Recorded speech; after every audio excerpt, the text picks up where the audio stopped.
দয়াল বাবা, পেট ভরে চাউমিন খাবা? ময়দা মুখো তাকাইছে, ড্যাব ড্যাব করে তাকাইছে ময়দা মুখো। মটর কলাই গোল গোল ডাকতে ভাঙে না, ওই পাড়ার শাশুড়িরা বৌমা চেনে না। তাই হাটে গেলাম, বাজারে গেলাম, কিনে আনলাম মাদা, আর আদা খেয়ে মোদের বাবা হাঁকছে গাদা গাদা। এই ড্যাং ড্যাং ড্যাং জামাই এসেছে, বাবা ফ্যান খাবার ডিব্বাটা ভেঙে ফেলেছে। তাই পান খেয়েছি, পিক ফেলেছি, দাঁত করেছি ছোলা, আর আমার বধূর নাম রেখেছি মুড়ি ভাজা খোলা। হেঞ্চার ফুল থোকা থোকা কানে গুজেছি, বর্ধমানের টালায় এসে লুচি ভেজেছি। বেশি তাকাস না, বিয়ে দিয়ে দেবো, কেন্দ্রে মরে যাবি।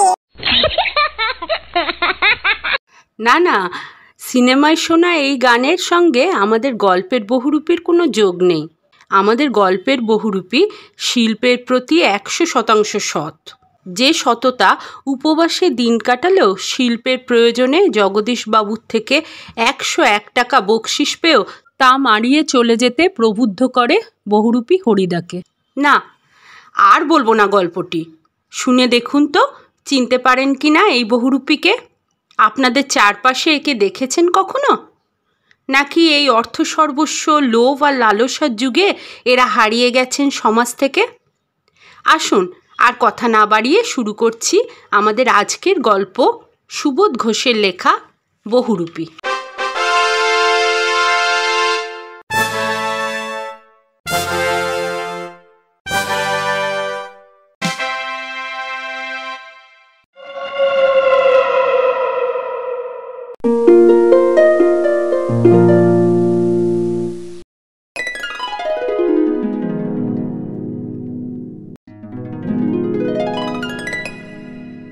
হরিদার কাছে আমরাই গল্প করে বললাম, শুনেছেন হরিদা, কি কাণ্ড হয়েছে? উনানের মুখে ফুঁ দিয়ে আর অনেক ধোঁয়া উড়িয়ে নিয়ে হরিদা এইবার আমাদের কথা জবাব দিলেন। না রে, কিছুই শুনিনি। জগদীশবাবু যে কি কাণ্ড করেছেন শোনেননি হরিদা? হরিদা: না রে ভাই, বড় মানুষের কাণ্ডের খবর আমি কেমন করে শুনবো? আমাকে বলবেই বা কে? 7 দিন হলো এক সন্ন্যাসী এসে জগদীশবাবুর বাড়িতে ছিলেন। খুব উঁচুদরের সন্ন্যাসী, হিমালয়ের গুহাতে থাকেন। সারা বছরে শুধু একটিমাত্র হরিতকি খান, এছাড়া আর কিছুই খান না। সন্ন্যাসীর বয়সও নাকি 1000 বছরের বেশি বলে অনেকেই মনে করেন। হরিদা বললেন, সন্ন্যাসী কি এখনো আছেন? না, চলে গিয়েছে। আক্ষেপ করেন হরিদা, থাকলে একবার গিয়ে পায়ের ধুলো নিতাম। তা পেতেন না হরিদা, সে ভয়ানক দুর্লভ জিনিস। শুধু ওই একা জগদীশবাবু ছাড়া আর কাউকে পায়ের ধুলো নিতে দেননি সন্ন্যাসী। হরিদা বললেন, কেন? জগদীশবাবু একজোড়া কাঠের খড়মে সোনার বোল লাগিয়ে সন্ন্যাসীর পায়ের কাছে ধরলেন। তখন বাধ্য হয়ে সন্ন্যাসী পায়ে গিয়ে দিলেন। নতুন খড়ম পরলেন, আর সেই ফাঁকে জগদীশবাবুও পায়ের ধুলো নিয়েছিলেন। হরিদা: বাহ, এ তো বেশ মজার ব্যাপার রে। হ্যাঁ, তাছাড়া সন্ন্যাসীকে বিদায় দেবার সময় জগদীশবাবু 100 টাকার একটা নোট জোর করে সন্ন্যাসীর ঝোলার ভেতরে ফেলে দিলেন। সন্ন্যাসী হাসলেন আর চলে গেলেন। গল্প শুনে খুব গম্ভীর হয়ে গেলেন হরিদা। অনেকক্ষণ চুপ করে রইলেন। আমরা কি বলছি বা না বলছি সেদিকে হরিদার কোনো কান নেই। হরিদার উনানের আগুন তখন বেশ গনগনে হয়ে জ্বলছে। আমাদের চায়ের জন্য 1 হাঁড়ি ফুটন্ত জল নামিয়ে দিয়েই হরিদা তার ভাতের হাঁড়িটাকে উনানে চড়ালেন। শহরের সব থেকে সরু এই গলিটার ভিতরে এই ছোট্ট ঘরটাই হলো হরিদার জীবনের ঘর, আর আমাদের 4 জনের সকাল সন্ধ্যার আড্ডার ঘর। চা, চিনি আর দুধ আমরাই নিয়ে আসি। হরিদা শুধু তার উনানের আগুনের আঁচে জল ফুটিয়ে দেন। খুবই গরিব মানুষ হরিদা, কিন্তু কাজ করতে হরিদার প্রাণের মধ্যেই যেন একটা বাধা আছে। ইচ্ছে করলে যে কোনো অফিসের কাজ কিংবা কোনো দোকানের বিক্রিওয়ালার কাজ পেয়ে যেতে পারেন হরিদা, কিন্তু ওই ধরনের কাজ হরিদার পছন্দই নয়। একেবারে ঘড়ির কাঁটার সঙ্গে সময় বেঁধে নিয়ে আর নিয়ম করে রোজই একটা কাজ করে যাওয়া হরিদার পক্ষে সম্ভব নয়। হরিদার উনানের হাঁড়িতে অনেক সময় শুধু জল ফোটে, ভাত ফোটে না। এই একঘেয়ে অভাবটাকে সহ্য করতে হরিদার আপত্তি নেই, কিন্তু একঘেয়ে কাজ করতে ভয়ানক আপত্তি। হরিদার জীবনে সত্যিই একটা নাটকীয় বৈচিত্র্য আছে, আর সেটাই যে হরিদার জীবনের পেশা। হরিদা মাঝে মাঝেই বহুরূপী সেজে যেটুকু রোজগার করেন তাতেই তার ভাতের হাঁড়ির দাবি মিটিয়ে দিতে চেষ্টা করেন। মাঝে মাঝে সত্যি উপোস করেন হরিদা। তারপর একদিন হঠাৎ আবার এক সকালে কিংবা সন্ধ্যায় বিচিত্র ছদ্মবেশে অপরূপ হয়ে পথে বের হয়ে পড়েন। কেউ চিনতে পারে না। যারা চিনতে পারে 1 আনা 2 আনা বকশিস দেয়, যারা চিনতে পারে না তারা হয় কিছুই দেয় না, কিংবা বিরক্ত হয়ে 2-1 পয়সা দিয়ে যায়। একদিন চকের বাস স্ট্যান্ডের কাছে ঠিক দুপুরবেলা একটা আতঙ্কের হল্লা বেজে উঠেছিল। একটা উন্মাদ পাগল, তার মুখ থেকে লালা ঝরে পড়ছে, চোখ দুটো কটকটে লাল, তার কোমরে একটা ছেঁড়া কম্বল জড়ানো, গলায় একটা টিনের কৌটোর মালা। পাগলটা একটা থান ইট হাতে তুলে নিয়ে বাসের উপরে বসা যাত্রীদের দিকে তেড়ে যাচ্ছে। চেঁচিয়ে উঠছে যাত্রীরা, 2-1 পয়সা ফেলেও দিচ্ছে। একটু পরেই বাসের ড্রাইভার কাশীনাথ ধমক দেয়, খুব আছে হরি, এবার সরে পড়ো, অন্যদিকে যাও। ওটা কি একটা বহুরূপী? বাসের যাত্রীরা কেউ হাসে, কেউ বা বেশ বিরক্ত হয়, কেউ আবার বেশ বিস্মিত। সত্যি খুব চমৎকার পাগল সাজতে পেরেছে এই লোকটা। হরিদার জীবন এইরকম বহু রূপের খেলা দেখিয়েই একরকম চলে যাচ্ছে।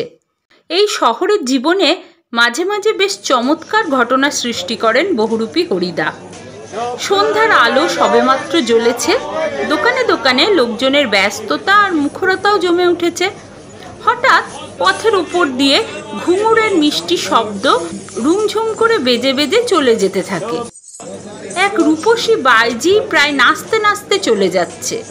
শহরে যারা নতুন এসেছে তারা 2 চোখ বড় বড় করে তাকিয়ে থাকে, কিন্তু দোকানদার হেসে ফেলে হরির কাণ্ড দেখে। এটা একটা বহুরূপী নাকি? কারো কারো মুগ্ধ চোখের মোহভঙ্গ হয়, আর যেন একটু বেশ হতাশ স্বরেই প্রশ্ন করে ওঠে। বাইজির ছদ্মবেশে সেদিন হরিদার রোজকার মন্দ হয়নি। মোট 8 টাকা 10 আনা পেয়েছিলেন। আমরাও দেখেছিলাম একটা দোকানের সামনে গিয়ে দাঁড়াচ্ছে সেই রূপসী বাইজি, মুচকি হেসে আর চোখ টিপে একটা ফুল সাজিয়ে এগিয়ে দিচ্ছে। দোকানদারও হেসে ফেলে 1-8টা সিকি তুলে বাইজির হাতে ফুল সাজির ওপর ফেলে দেয়। কোনোদিন বাউল, কোনোদিন কাপালিক, কখনো বা বোচকা কাঁধে বুড়ো কাবুলিওয়ালা, কখনো হ্যাটকোট প্যান্টুলুন পরা ফিরিঙ্গি কেরামিন সাহেব। একবার পুলিশ সেজে দয়ালবাবুর লিচু বাগানের ভিতরে দাঁড়িয়েছিলেন হরিদা। স্কুলের 4টে ছেলেকে ধরেও ছিলেন। ভয়ে কেঁদে ফেলেছিল ছেলেগুলো, আর স্কুলের মাস্টারও এসে সেই নকল পুলিশের কাছে ক্ষমা চেয়েছিলেন, এবারের মতো মাফ করে দিন ওদের। তারপর আবার 8 আনা ঘুষও দিয়েছিলেন। মাস্টারের অনুরোধ রক্ষা করেছিলেন সেই নকল পুলিশ হরিদা। পরদিন অবশ্য স্কুলের মাস্টারমশাইয়ের জানতে বাকি থাকেনি কাকে তিনি 8 আনা ঘুষ দিয়েছেন, কিন্তু মাস্টারমশাই একটুও রাগ করেননি, বরং একটু তারিফই করলেন।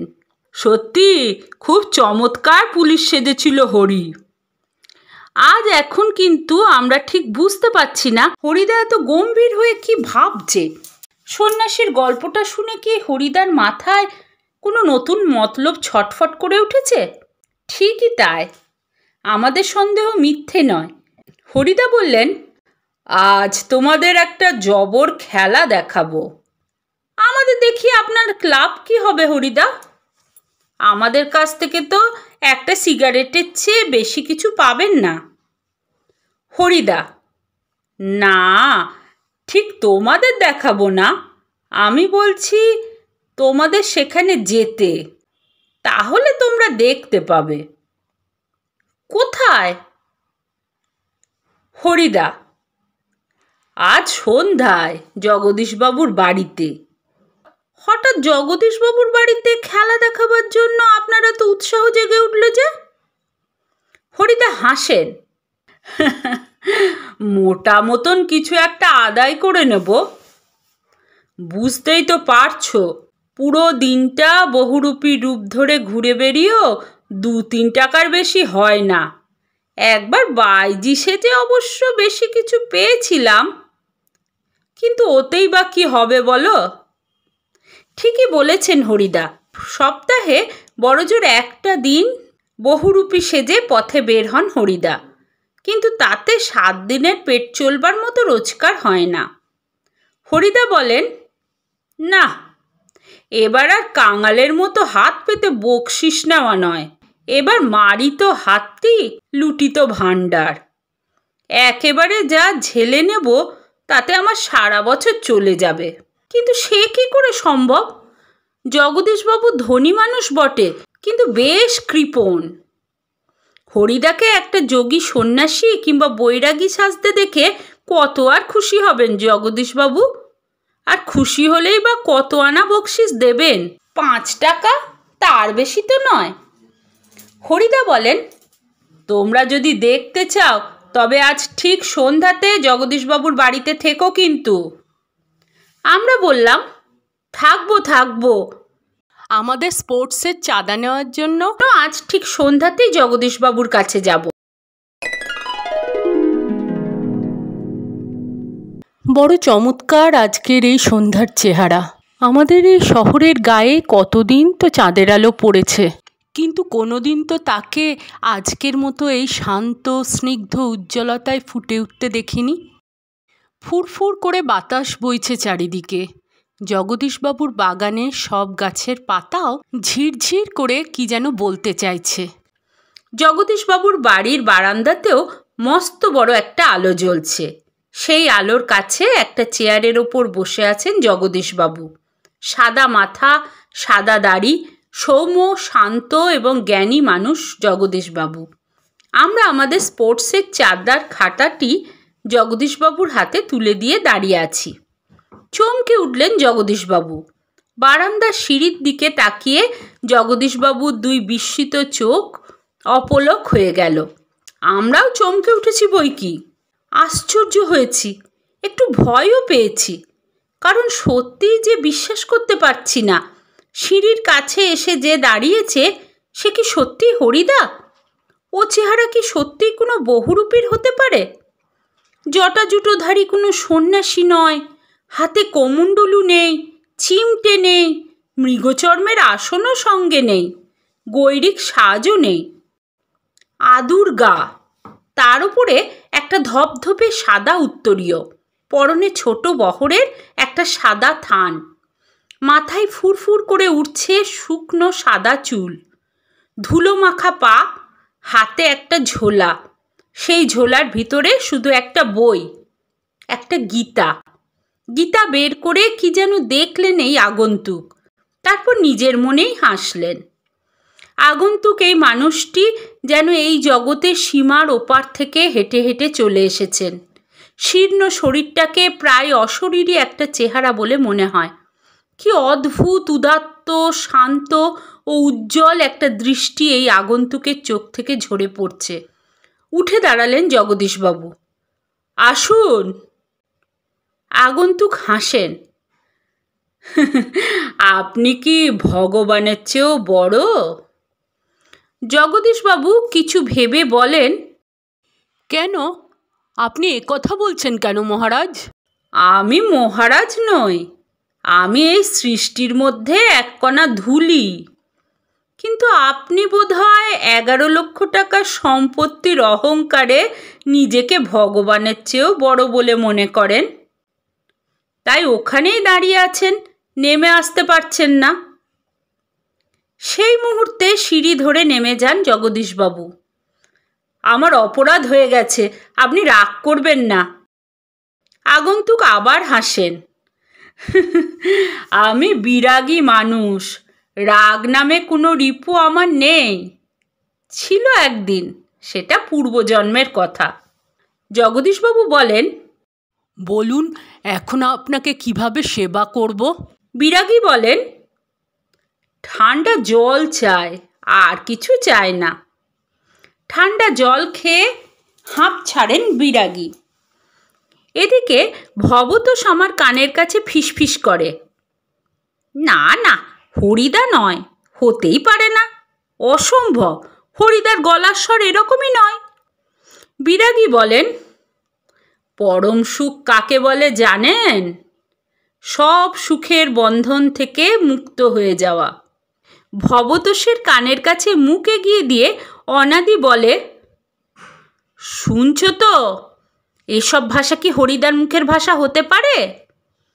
জগদীশবাবু ততক্ষণে সিঁড়ির উপর বসে পড়েছেন। বোধহয় বিরাগীর পা স্পর্শ করার জন্য তার হাত দুটো ছটফট করতে শুরু করেছে।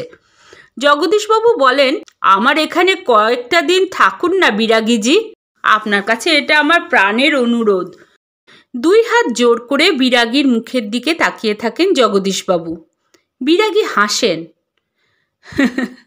বাইরে খোলা আকাশ থাকতে আর ধরিত্রীর মাটিতে স্থান থাকতে আমি এক বিষয়ীর দালান বাড়ির ঘরে থাকবো কেন, বলতে পারেন বিরাগীজি? জগদীশবাবুর গলার স্বরের আবেদন করুণ হয়ে ছলছল করে। বিরাগী বলেন, না, আপনার এখানে জল খেয়েছি, এই যথেষ্ট, পরমাত্মা আপনার কল্যাণ করুক, কিন্তু আপনার এখানে থাকা আমার পক্ষে সম্ভব নয়। জগদীশবাবু বলেন, তবে অন্তত একটু কিছু আজ্ঞা করুন, যদি আপনাকে কোনো। বিরাগী বললেন, না না, আমি যার কাছে পড়ে আছি তিনি আপনার চেয়ে কিছু কম নয়, কাজেই আপনার কাছে আমার তো কিছু চাইবার দরকার হয় না। জগদীশবাবু বলেন, তবে কিছু উপদেশ শুনিয়ে যান বিরাগীজি, নইলে আমি শান্তি পাবো না যে। বিরাগী বলেন, ধন জন যৌবন কিছুই নয় জগদীশবাবু, ওসব হলো সুন্দর সুন্দর এক একটি বঞ্চনা। মন প্রাণের সব আকাঙ্ক্ষা নিয়ে শুধু সেই একজনের আপন হতে চেষ্টা করুন, যাকে পেলে এই সৃষ্টির সব ঐশ্বর্য পাওয়া হয়ে যায়। আচ্ছা, আমি চলি তাহলে। জগদীশবাবু বলেন, আপনি একটা মিনিট থাকুন বিরাগীজি। সিঁড়ির ওপরে অচঞ্চল হয়ে একটা মিনিট দাঁড়িয়ে রইলেন বিরাগী। আজকে চাঁদের আলোর চেয়েও অদ্ভুত স্নিগ্ধ এক জ্যোৎস্না যেন বিরাগীজির চোখ থেকে ঝরে পড়ছে। ভবতোষ ফিসফিস করে, না না, ওই চোখ কি হরিদার চোখ হতে পারে? অসম্ভব।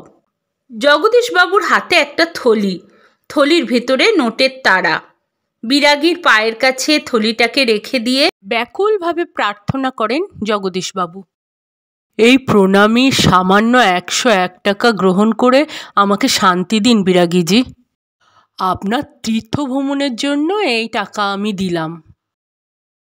বিরাগী হাসেন, আমার বুকের ভিতরেই যে সব তীর্থ, ভ্রমণ করে দেখবার তো আর কোনো দরকার হয় না। জগদীশবাবু বলেন, আমার অনুরোধ বিরাগীজি। বিরাগী বলেন, আমি যেমন অনায়াসেই ধুলো মারিয়ে চলে যেতে পারি, তেমনি অনায়াসে সোনাও মারিয়ে চলে যেতে পারি। বলতে বলতে সিঁড়ি থেকে নেমে গেলেন বিরাগী। 101 টাকার থলিটা সিঁড়ির ওপরেই পড়ে রইল। সেদিকে ভুলেও একবার তাকালেন না বিরাগী। কি করছেন হরিদা? কি হলো? কই, আজ যে বলেছিলেন জবর খেলা দেখাবেন, সে কথা কি ভুলেই গেলেন? আজকে সন্ধ্যেটা ঘরে বসেই কাটিয়ে দিলেন কেন? বলতে বলতে আমরা সবাই হরিদার ঘরের ভেতরে ঢুকলাম। হরিদার উনানের আগুন তখন বেশ গনগনে হয়ে জ্বলছে। উনানের ওপর হাঁড়িতে চাল ফুটছে, আর একটা বিড়ি ধরিয়ে নিয়ে হরিদা চুপ করে বসে আছেন। আমাদের দেখতে পেয়ে লজ্জিতভাবে হাসলেন। কি আশ্চর্য! চমকে ওঠে ভবতোষ। হরিদা, আপনি তাহলে সত্যিই বের হয়েছিলেন? আপনি বিরাগী? হরিদা হাসেন। না রে ভাই, ওই তো সেই সাদা উত্তরীয়টা পড়ে রয়েছে মাদুরের ওপর, আর ওই সেই ঝোলাটা আর সেই গীতা। অনাদি বলে, এটা কি কাণ্ড করলেন হরিদা? জগদীশবাবু তো 100 টাকা সাধলেন, অথচ আপনি একেবারে খাঁটি সন্ন্যাসীর মতো সব তুচ্ছ করে সরে পড়লেন। হরিদা বললেন, কি করব বল, ইচ্ছেই হলো না যে। শত হোক। ভবতোষ বললেন, কি? হরিদা, শত হোক একজন বিরাগী সন্ন্যাসী হয়ে টাকা ফাঁকা কি করে স্পর্শ করি বল, তাতে যে আমার ঢং নষ্ট হয়ে যায় রে। কি অদ্ভুত কথা বললেন হরিদা। হরিদার এ কথার সঙ্গে তর্ক চলে না, আর বুঝতে অসুবিধা নেই হরিদার জীবনের ভাতের হাঁড়ি মাঝে মাঝেই শুধু জল ফুটিয়েই সারা হবে। অদৃষ্ট কখনো হরিদার এই ভুল ক্ষমা করবে না। অনাদি বলে, কিন্তু আপনি কি জগদীশবাবুর কাছে গিয়ে আর কখনো? চেঁচিয়ে হেসে ওঠেন হরিদা। যাব বই কি, না গিয়ে উপায় আছে? গিয়ে অন্তত বকশিসটা তো দাবি করতে পারবো। বকশিস? চেঁচিয়ে ওঠে ভবতোষ। সেটা তো বড় জোর 8 আনা কিংবা 10 আনা। হরিদা বিড়ি মুখে নিয়ে লজ্জিতভাবে হাসেন। কি আর করা যাবে বলো, খাঁটি মানুষ তো নয়। এই বহুরূপী জীবন এর চেয়ে বেশি আর কি বা আশা করতে পারে।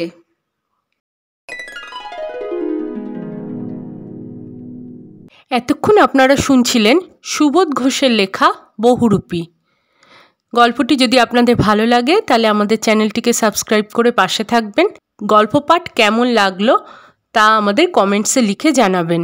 সামনে শুক্রবার সন্ধ্যে ঠিক 7টায় হাজির হয়ে যাব এরকমই ভিন্ন স্বাদের নতুন একটি গল্প নিয়ে। ততদিন পর্যন্ত সুস্থ থাকবেন, ভালো থাকবেন, আনন্দে থাকবেন, শুনতে থাকবেন বং গল্পসাথী। ধন্যবাদ।